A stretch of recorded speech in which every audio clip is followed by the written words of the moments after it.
That's why I'm here, and I'm here to help anyone listening who's watching or listening to this that is in the first 2 to 5 years just trying to make it through. Welcome to Unstoppable Podcast with Harry Sardinas, inspiring conversations with influential millionaires, investors, thought leaders, entrepreneurs who are making a massive difference with their innovative products and services, and sharing the challenges and the wisdom of how they sold their first million. How would you like to make your first million in sales? And today we have a fellow podcaster, someone that have more than 1,700 episodes I saw. So today we're gonna have a lot of fun and we're gonna learn a lot. So Alan, can you please introduce yourself? Yeah, so do you want the short version, the mid version, or the long version? Go for the version you want. I think the short version will do. Okay, so I'm a CEO of a podcast called Next Level University. As you mentioned, I'm a fellow podcaster. I am a business coach. That's primary focus. So I'm mostly coaching business owners. So I have 23 people on my roster right now. The youngest is 16, the oldest is 63. Wow. Everywhere from starting a brand new YouTube channel as a youngin, my 16-year-old, all the way to I've been in business for multiple decades and I'm ready to scale and grow.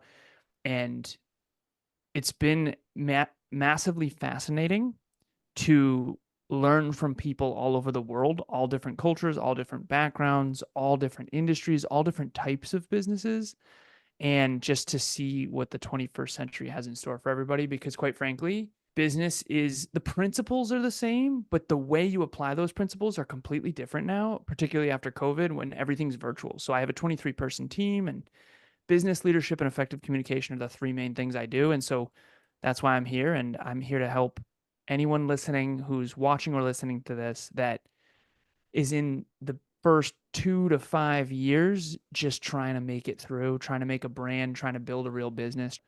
Trying to replace a full-time income with your own business is not an easy feat, despite what Instagram says. Exactly. So Alan, let me ask you a question, because you do have you used to have a corporate job, and let's face it, corporate, they pay you guys very good money, right? Make you really comfortable. So why you decided, after have a very comfortable life, paying you a lot of money, right? You decided that no, you're gonna drop all that and you're gonna decide to become an entrepreneur, which is very risky thing to do. Yes. What happened? So when I was 26 years old, I got in a car accident. And when I was 2 years old, my father passed away in a car accident when he was 28. And so Wow. my father died at 28 in a car crash. And so when I was 26, I got in a car crash and I reevaluated my whole life after that. So really, the truth of the matter came down to I was very successful in corporate. I did computer engineering bachelor's. I did my master's in business. I've got my MBA. And I worked for a company called Cognex. I worked for a bunch of different tech companies, and I had a big investment portfolio. And again, big is relative. I had a $150,000 investment portfolio. I had paid off 84 grand worth of college debt in a single year back in 2014. And then in bad winter night, I ended up getting in a car crash. And this was my quarter life existential crisis. What is the point of all this? Because I had a stepfather, I'll go brief with this, but I had a stepfather who left at 14 and he took 90% of the income with him. So through high school and college, we were pretty broke. I was broke. Wow. Through high school and college, I was broke. And I got scholarships and financial aid, fortunately.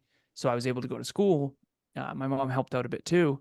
But at the end of the day, your deepest pain, usually you run in the opposite direction of it. So I figured money was going to solve a lot more than it really solved. And so it did solve some things. Like having a really high income solves a lot of problems. It really does. And I think lessening that is just silly. But if anything, everything, it doesn't solve everything. And it doesn't make you fulfilled. It will help, but it won't make you fulfilled. And so the way that I describe it now is prior to my car accident, 26, I was very successful and deeply unfulfilled. After my car accident, I went all the way past broke, liquidated all my assets, sold all my stocks. I did personal growth, personal development, self-improvement. I was super fulfilled as a person. I got really into fitness, fitness model, fitness coach, fitness competitor. And I was super fulfilled as a human being, but I was broke and unsuccessful. So I went from successful and unfulfilled to basically super fulfilled and pretty unsuccessful, which also sucks. And so I now, 9 years later, am finally in a place where I can authentically say, I want my current life to be an amplified, my future life to be an amplified version of what it already is. And so if you, bucket one is successful and unfulfilled, bucket two is fulfilled and unsuccessful. And I would say a large percentage of the population, statistically speaking, are in one of those two buckets, a very large percentage. And then 100%. there's some people in the bucket of not successful and not fulfilled, and that's a large percentage too. The percentage I think we all want is to be both successful and deeply fulfilled, where the success is in alignment with who we are and who we want to be. And so that's really what I do now for a living is business owners come to me and they say, listen, I need to reinvent myself. I'm successful, but I'm unhappy. And so we have to reinvent your business. We have to reinvent you. We have to realign everything. Or you're super successful. Super fulfilled, but you're not successful. And so a lot of people, early entrepreneurs, are very fulfilled doing what they love, doing what they're passionate about, doing, they're in their purpose and their calling, but they're not succeeding. They're not making money. And I get it. I was there for years. And so that's really what we all want. How do you make money living in your passion for a purpose, meaningful progress toward meaningful goals in alignment with your calling, but profitably, in a profitable, sustainable way where you don't have to work 15-hour days, 7 days a week? And then hopefully you get to a place like one of my clients, her name was Yvette, and she said, Alan, I'm already really successful. I already love everything I'm doing. I just don't want to work 12-hour days every day to sustain it. So I want to try to scale this without having to put in any more hours. And so hopefully we all get to that level eventually. I agree with you 100% because let's face it, my first business that I have, it was a property business. I did it for the money, right? Mm-hmm. A friend come and told me I needed the money. My dad got sick in Spain. I didn't even have money to go and see him. You know, he was in Spain. I was here in United Kingdom. I don't even have the money for the ticket to go and see him and to look after him. It was so my brother had to take all his saving to put in to save my dad's life. I couldn't contribute not even £1, so I was feeling really bad back then, and I was working in a pub here in London. That's what you do when you don't speak English properly here. You come and you grab the first job in a pub or something, right? Yeah.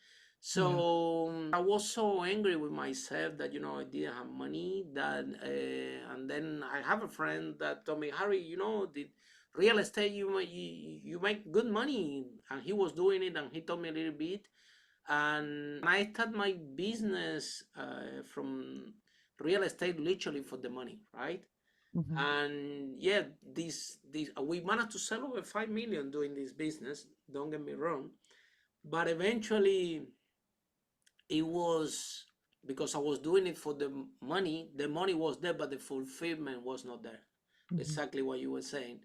So eventually, we de-escalate this business because it doesn't matter that you're selling million if you're not fulfilled somehow. It will dry off. And then we went to this journey similar like you that what do I really want, right? Why do I knew what I didn't want, yeah, because I was so successful that I decided also to open a restaurant, and I lost 200,000 and 2 years of my life working 2 years, Monday to Sunday, for 2 years in a row, how to make the thing work, and it never works. So Wow. I knew what I didn't want, yeah, and I knew that the business that I have is I'm gonna do it for the money. Eventually, it doesn't matter how big this thing is gonna go. I will feel unfulfilled, and I didn't even want the business was running by itself, and the our team, our employees, they were telling me, Harry, don't come to the office. We don't need you. We run everything. But I was thinking they were telling me don't come to the office, but I didn't want to come to the office either. Mm-hmm. You know what I mean? Because the fulfillment part was not that we were doing literally for the money. So Yeah. after a lot of personal development work and a lot of rediscovery, I finally start to do what I like, which is helping entrepreneurs, and this conference that we do all over the world, helping entrepreneurs to grow the business, and we do talks for universities, and, Nice. and we do these big speaking tours. So Alan, it's a lot of I tell you what is the biggest lesson there, and we talk with a lot of entrepreneurs. The issue is that the entrepreneurs, when they are going to this path and they don't work 360 on themselves, they storage all the negativity, all the bad feelings, all the all this negative baggage that you carry when you're building business, right? Mm-hmm. And your first client is always good because you're starting, so he Yep. will complain about your product, and then you have so much money, so you will hire the right employees for you, so then these people are going to be sitting doing nothing, and then you pay them all your money, so all this Yep. negativity come to you. And but the issue is that this negative pain, emotional, can become a physical. That's why a lot of multimillionaires that some of them, they die of cancer or they commit suicide because they are not looking overall the whole picture to achieve that balance. So what's your view? How important is for entrepreneurs to grow the business in a, call it, in the 360 way, not only the Yeah. finance part of that, but the fulfillment part of this? It's a thing, but it makes everything more challenging and less challenging. I'll explain. So at Next Level University, we talk about health, wealth, and love. And when you say 360 degrees, I think what you mean is holistic. And that's we about holistic self-improvement. And so what I've found coaching business owners, you're either really good at the professional development side or you're really good at the personal development side. Very rarely do you find someone who is really strong in both. The problem is we do really need to be strong in both. So, for example, I went to school at a top tech school called Worcester Polytechnic Institute. I was a computer engineer. And so a lot of my fellow classmates are multimillionaires, very successful. They do very well in tech in the 21st century. And they work for some of the biggest companies in the world. And that's all great. And that's awesome. And they're very professionally developed. They have a lot of hard skills. They know tech inside and out. They can do spreadsheets. They know mathematics like the back of their hand, physics. They hard skills for days. And what I've found is a lot of them don't have soft skills. They don't have the emotional intelligence. They don't have the social awareness. They don't have the effective communication skills. They don't understand empathy and vulnerability and humility. And so it's very hard, I think, for someone to be an amazing speaker and amazing in your intimate relationship and empathetic and vulnerable and humble and also audacious and risk-taking and it's very to be all of those things simultaneously because every strength comes with a weakness. So for me, prior to my car accident at 26, I was very professionally developed. Resume, cover letter, master's in business, computer engineering, bachelor's of science, math awards, science awards. But I was LinkedIn, all that, professional. So I did very well in the economy, but my relationships didn't do as well. My intimate relationship and my health were because I wasn't as well-rounded.